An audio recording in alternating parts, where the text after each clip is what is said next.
그 이제 보수 쪽 인사를 이제 만났는데 국민의힘 쪽인데 그 얘기를 하는데 대통령이 정치를 너무 모른다.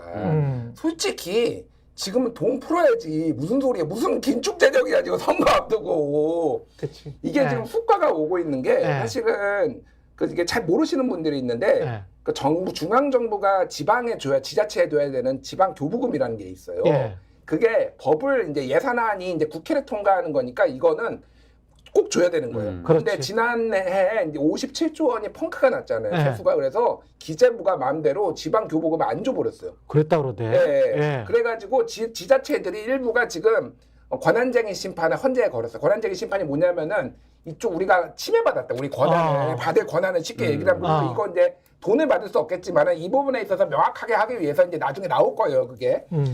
지금 지역 경제가 특히 안 좋은 이유가 그렇지. 정부가 돈을 안 풀어서 그래요. 그렇지. 그러니까 뭐 대단하게 선거 앞두고 이렇게 풀라는 게 아니라 원래 하던 거. 원래 줘야 되는 돈도 안 준 거야. 그러면 왜 네. 윤석열이 안 했느냐? 그 기재부가 안 했느냐? 이걸 하려면 이미 세수는 57조 펑크가 났잖아. 예. 추경을 해야 돼. 추경을 하면은 누구가 해야 국회 동의를 얻어야 그렇죠. 되고 민주당한테 민주당이 맨날 추경하자고 그랬잖아. 얘들이 주장하는 거는 죽어도 듣기 싫어. 그러니까 아야 주지 마. 그래서 지방이 지금 경제가 파탄이 났어 지금. 그런데 이 보수에서 지금 얘기를 하는 게 아니 이거 왜 이러고 있냐고 지금. 이렇게 뻔한데 돈을 풀어야지. 지금 이 얘기들이 막 나오고 있어 지금. 그러니까. 이게 지금 한 2주 남았습니다. 2주 남았는데 뭐 어떻게 보세요? 극복할 수 있는 시간 그리고 전략 뭐 이런 게 있을까요? 일반적으로 판이 2주 남고 뒤집힌 적은 별로 없고 특정의 어떤 정치 세력의 붐이 일었을 때 그게 유지돼서 상승세를 기록하거나 이런 게 있습니다. 대표적인 게 2016년에 국민의당이에요. 예. 국민의당이 최종적으로 그 비례 정당 득표 26% 했거든요. 많이 했구나. 그때 민주당이 25% 했어요. 그러니까 3등 했어요, 민주당이. 새누리당이 33%로 1등, 예. 국민의당이 26%로 2등, 민주당이 3등 했는데 예. 이번에도 약간 비슷하게 될 것 같아요, 사실은. 민주당이 조국혁신당에 밀릴 수도 있다. 예. 더불어민주연합. 근데 그때 이 2주 남겨놓고 계속 올랐어요. 그때 10%대였거든요. 예. 그런데 국민의당 바람이 불면서 점점 올라가가지고 26까지 찍었단 말이에요. 이런 경우는 있는데 예를 들면은 열세인 데가 예. 갑자기 막 엄청나게 막 뒤집히고 이런 경우는 흔치는 않아요. 거의 저는 본 적이 없습니다. 그렇죠. 예. 이 조국혁신당 이야기 하셨는데 조국혁신당 같은 경우는 뭐 1시간 좀 안 돼서 200억이 다 모였다. 54분 만에. 이거는 뭐 총선 펀드니까 총선 펀드로 받았다가 나중에 돌려주는 거죠. 그렇죠. 정당 보조금 받으면. 네, 정당 그렇죠? 보조금 받으면 돌려주는 거고 이자까지 두둑히 쳐서 5%인가 뭐 그 정도 준다고. 뭐 세네요. 네, 그러니까 며칠 되지도 않는데 5%야? 몰라. 아니 그래 나도 늘 걸. 아니 이거는 고수익이네. 며칠 되지도 않는데. 대출을 좀 받아야겠다.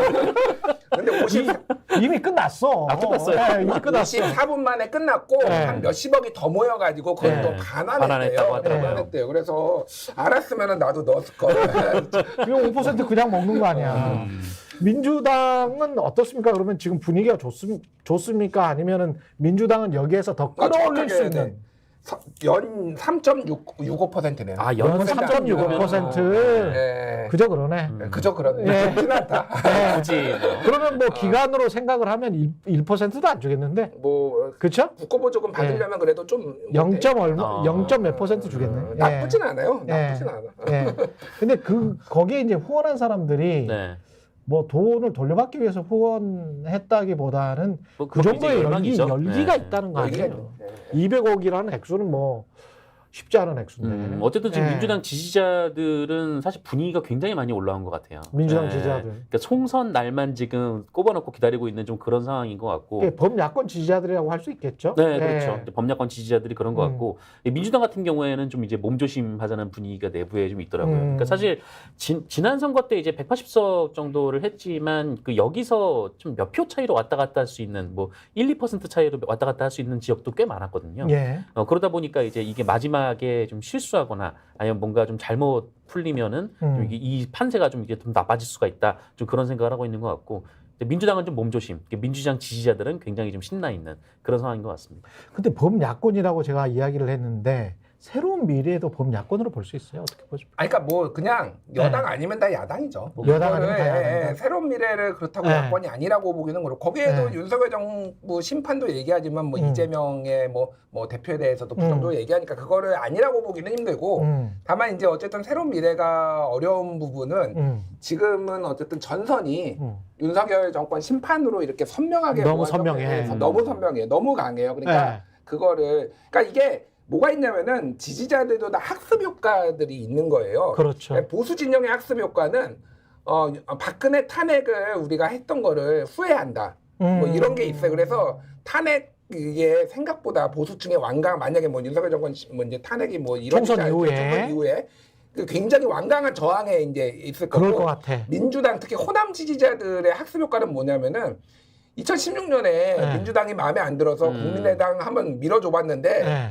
얘들 뭐 국민의힘으로 가버렸잖아요. 별로. 국민의힘으로 네. 가버리고 시덥지 않은 거야. 그렇지. 그러니까 지역구에서 얘들을 밀어주는 게 상당히 이제 부담 있고 리스크가 있다라는 생각을 많이 하는 거예요. 그러니까 그게 이제 이번에 이렇게 새로운 미래와 저거 조국혁신당이 극명하게 갈린 이유 중에 하나인 거죠. 정치 지형도 굉장히 많이 바뀔 수가 있을 것 같은 게 네. 개혁신당의 여부, 그 다음에 정의당 이쪽이 어느 정도 의석을 차지하느냐에 따라서도 앞으로 정의당은 굉장히 힘들어질 수도 있겠다 이런 생각이 좀 들기는 해요. 정의당은 지금 지지율이면요 의석 예. 한 석도 안 나올 수도 있어요. 한 석도 안 나올 수 있어요. 예. 왜냐하면은 아, 비례도 이제 3%가 안 돼 지금 현재 지지율대로라면 그렇죠. 예, 어떤 거는 그렇더라고. 지역구에서 예. 몇 군데 있는데 다 고전하고요. 그렇죠. 고향 갑에 지금 심상정 후보다 3선했잖아요 거기서. 3등이던데? 3등이고 예. 이 김성애 후보가 한 48%, 뭐 40에서 48% 나오는데 50% 근접이야. 심상정이 12에서 맞아. 17 나와요. 지금. 맞아, 그러니까 맞아. 3배 차이가 이상 납니다. 그래서 예. 민주당이 그 정도로 약간 정의당이 고전을 하고 있고 아마 저기 이제 민주당을 제외한 정계 개편이 좀 있을 것 같아요. 제가 보기엔. 근데 이제 진보당 쪽에 오히려 흡수될 수도 있겠다.